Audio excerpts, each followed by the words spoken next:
Mummy mummy. हाँ बेटा, आप क्या कर रहे हो?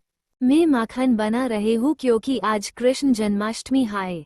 मम्मी आप मुझे जन्माष्टमी के बारे में कुछ बताइए। पीछे से आवाज आती है, राधिका राधिका। राधिका पूछते हैं हाँ पिताजी। बेटा आज मैं तुम्हें जन्माष्टमी के बारे में पूरी कहानी बताऊंगा। मनु वैवस्वत के मनवंतर के 28वें द्वापर में श्री कृष्ण विष्णु के 8वें अवतार थे। जब उनका जन्म हुआ तब भाद्रपद के कृष्ण पक्ष की रात्रि के 7 मुहूर्त निकल गए और 8वां उपस्थित हुआ, तभी आधी रात के समय सबसे शुभ लग्न में उन्होंने जन्म लिया। उस लग्न पर केवल शुभ ग्रहों की दृष्टि थी। तब रोहिणी नक्षत्र तथा अष्टमी तिथि के संयोग से जयंती नामक योग में उनका जन्म हुआ था। ज्योतिषियों के अनुसार रात 12 बजे उस वक्त शून्यकाल था। आओ जानते हैं श्री कृष्ण जन्म की प्रामाणिक और सत्य कथा। कंस अपनी चचेरी बहन देवकी से बहुत स्नेह रखता था, लेकिन एक दिन वह देवकी के साथ रथ पर कहीं जा रहा था। तभी आकाशवाणी सुनाई पड़ी, जिसे तू चाहता है उस देवकी का 8वां बालक तुझे मार डालेगा। इस भयंकर आकाशवाणी को सुनकर कंस भयभीत हो गया और उसने अपनी बहन को मारने के लिए तलवार निकाल ली। वसुदेव ने उसे जैसे तैसे समझाकर शांत किया और वादा किया कि वे अपने पुत्र उसे सौंप देंगे। पहला पुत्र होने पर जब वसुदेव कंस के पास पहुंचे तो कंस ने कहा कि मुझे तो 8वां बेटा चाहिए। बाद में नारद ने बताया कि तुम्हें मारने के लिए देवकी के उदर से स्वयं भगवान विष्णु जन्म लेंगे, तो कंस और भयभीत हो गया और उसने वसुदेव और देवकी को कैद कर लिया। बाद में कंस ने एक एक करके देवकी के 6 बेटों को जन्म लेते ही मार डाला। 7वें गर्भ में श्रीशेष अनंत ने प्रवेश किया था। भगवान विष्णु ने श्रीशेष को बचाने के लिए योगमाया से देवकी का गर्भ ब्रज निवासिनी वसुदेव की पत्नी रोहिणी के उदर में रखवा दिया। तदनंतर 8वें बेटे की बारी में श्रीहरि ने स्वयं देवकी के उदर से पूर्णावतार लिया। स्वयं भगवान विष्णु ने कारागार में प्रकट होकर देवकी और वसुदेव को दर्शन देकर उन्हें उनके पूर्वजन्म की तपस्या के बारे में बताया था और उसी के पुण्यफल हेतु पूर्वजन्म में ही उनके यहाँ 3 बार अवतार लेने का वचन भी दिया था। वचनानुसार विष्णु जी देव की माता से कहते हैं कि पहले जन्म में वृष्णिगर्भ के नाम से आपका पुत्र हुआ। फिर दूसरे जन्म में जब आप देव माता अदिति थी तो मैं आपका पुत्र उपेंद्र था। मैं ही वामन बना और राजा बलि का उद्धार किया। अब इस तीसरे जन्म में मैं आपके पुत्र रूप में प्रकट होकर अपना वचन पूरा कर रहा हूँ। श्री कृष्ण जन्म के समय भयंकर बारिश हो रही थी और यमुना नदी में तूफान था।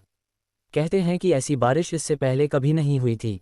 भयानक रात्रि के प्रहर में बाढ़ जैसे हालात थे। श्री कृष्ण जन्म के समय श्री हरि विष्णु की आज्ञा से माता योगमाया प्रकट होकर देवकी और वसुदेव जी को उनके द्वारा श्री विष्णु के दर्शन और पूर्वजन्म की यादों को मिटा देती हैं। योगमाया के प्रभाव से ही उस वक्त शेषनाग बलराम के रूप में रोहिणी के गर्भ में चले जाते हैं। बलराम के जन्म के बाद श्री कृष्ण का जन्म होता है। ये पता चलते ही कंस बालक का वध करने के लिए निकल जाता है। ये देख योगमाया अपनी माया से वसुदेव को जगाती है।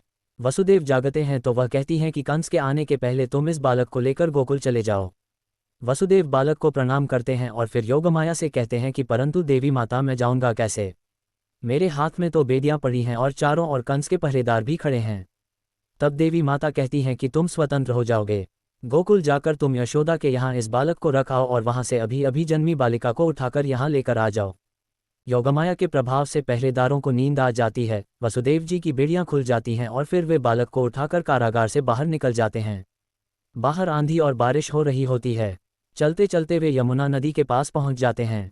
तट पर उन्हें एक सुपड़ा पड़ा नजर आता है जिसमें बालक रूप श्री कृष्ण को रखकर पैदल ही नदी पार करने लगते हैं। तेज बारिश और नदी की धार के बीच वे गले गले तक नदी में डूब जाते हैं। तभी शेषनाग बालकृष्ण के सहयोग के लिए प्रकट हो जाते हैं। माता यमुना भी प्रकट होकर बालकृष्ण के चरण छूकर नीचे उतर जाती है और उनके लिए यमुना पार करने का मार्ग बना देती हैं। वसुदेव जी रात्रि के अंधकार में बालकृष्ण को लेकर यशोदा मैया के कक्ष में पहुंच जाते हैं। द्वार अपने आप ही खुल जाते हैं। गहरी नींद में सोई यशोदा मैया के पास वह बालकृष्ण को सुलाकर वहां सोई हुई बालिका को ले जाते हैं। पुनः कारागार में जाकर वे बालिका को गहरी नींद में सोई देवकी के पास सुला देते हैं। तब योगमाया प्रकट होकर उनकी बेड़ियां फिर जस की तस कर देती हैं और कहती हैं कि हमारी माया से तुम्हें ये सब याद नहीं रहेगा। फिर वसुदेव जी भी सो जाते हैं। उधर योगमाया के प्रभाव से ही यशोदा और उनके पति नंदराय ये समझते हैं कि यशोदा के यहाँ पुत्र का जन्म हुआ है। बाद में कंस को पता चलता है कि देवकी ने फिर एक बच्चे को जन्म दिया है तो वह कारागार में उसका वध करने के लिए पहुंच जाता है। कारागार में पहुंचकर वह देवकी से पूछता है क्या ये लड़की है? देवकी कहती है हाँ भैया। तब वह कहता है झूठ। इस बार लड़की कैसे हुई? आकाशवाणी झूठ नहीं हो सकती। उसने 8वें पुत्र की बात कही थी। फिर लड़की कैसे आ गई? अवश्य लड़का हुआ होगा। कहाँ छिपा दिया है तुमने? तब वसुदेव कहते हैं कि जब मेरी आंख खुली तो मैंने इसी बालिका को देखा। मैं सत्यवादी हूँ, कभी झूठ नहीं बोलता। ये सुनकर कंस कहता है हाँ तो ये भी विष्णु की एक चाल है जिससे मेरी मति भ्रमित हो जाए। चाहे वह कुछ भी कर ले लेकिन मुझे मेरे लक्ष्य से हटा नहीं सकता। चाहे किसी भी रूप में आ जाए वह मेरे हाथों नहीं बच सकता। ये कहकर कंस बालिका को देवकी के हाथ से छुड़ाता है। वह कन्या को एकांत में ले जाकर एक भूमि पर पटक कर मारने ही वाला रहता है कि कन्या उसके हाथ से छुटकर आकाश में उड़ जाती और आकाश में योगमाया प्रकट होकर अट्टहास करने लगती है। ये देखकर कंस भयभीत हो जाता है। फिर योगमाया कहती है, रे मूर्ख, मुझे मारने से तुझे कुछ नहीं होगा। तुझे मारने वाला तो कोई और है और वो इस धरती पर जन्म भी ले चुका है। वही तेरा संहार करेगा। हे मंद बुद्धि दुष्ट, तू व्यर्थ बिचारी देवकी को कष्ट न दें और निर्दोष, दीन एवं असहायों की हत्या करना छोड़ दें। ये कहकर योगमाया अदृश्य हो जाती है। कंस घबराकर वहां से चला जाता है और फिर वह कृष्ण की तलाश करने के लिए सभी गांव के बच्चों का वध करने का आदेश दे देता है। थैंक यू पिताजी, आपने मुझे ये कहानी सुनाई।